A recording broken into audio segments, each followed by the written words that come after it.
તો ગાઈસ ખરેખર આજે આપણે રિકવરી ડે હતો એટલે ફૂલ રિકવરી લઈ લીધી છે.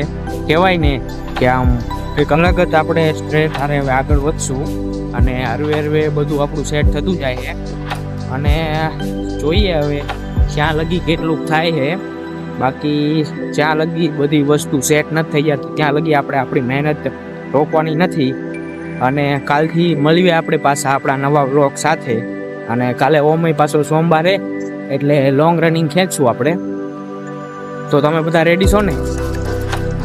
તો તમારો ભાઈ આવી રીતે જ તમારા માટે નવું સારું કન્ટેન્ટ લાવશે કે જેથી કરી તમારા ફિટનેસમાં ગ્રો અપ થાય. હા, મને ખબર છે કે આપણે કોમેડી નથી કરતા એટલે તમારો રસ થોડો ખૂટી જાય, પણ કોઈ વાંધો નહીં, કારણ કે કોમેડીમાં આપણને આગળ જવાની ઈચ્છા નથી. આપણે એમ એવો હોય કે આપણે આથી કોકનું શરીર સારું થાય અને એવું બધું. તો મળીએ આપણે કાલના નવા બ્લોગ સાથે.